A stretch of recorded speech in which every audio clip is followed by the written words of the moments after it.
responses. So if they need a quote, I want to get it back to them within 10, 15 minutes.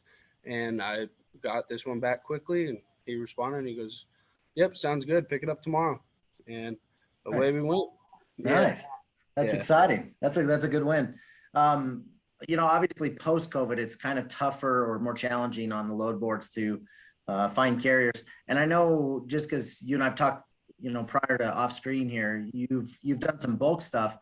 How have you found kind of specialized carriers, and how has that helped you grown with your current clients?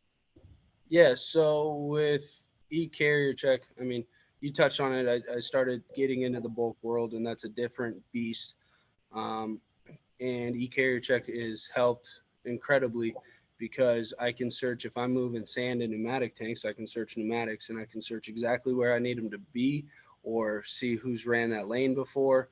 Um, and so just having that has helped tremendously because, I mean, it's hard to rely on load boards right now, even for flatbed and van work. And then you get into the bulk world, and load boards are pretty much non-existent. So without a carrier check, I wouldn't have been able to find the carriers that I have and help my customers the way that I have in the past. So That's it fair. helps a lot with that specialty stuff. Yeah, I appreciate that. We talked to a lot of new brokers.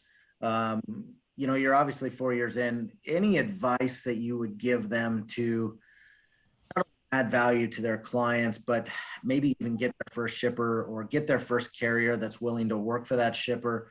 Any advice that you wouldn't mind sharing with us for those people that are watching this? Yeah, so I mean, my biggest piece of advice is you got to be persistent. Um, and you got to have patience. I mean, you make phone call after phone call, but if you're only talking to the shipping manager once and hoping that he's going to get back to you, well, I hate to break it to you, he's never going to get back to you. Um, you have to keep reaching out. You have to keep providing value, and there's plenty of ways to do that. Whether it's, I mean, staying ahead of weather trends that are coming to their area and popping up in their email and saying, "Hey, I see you have a big snowstorm coming.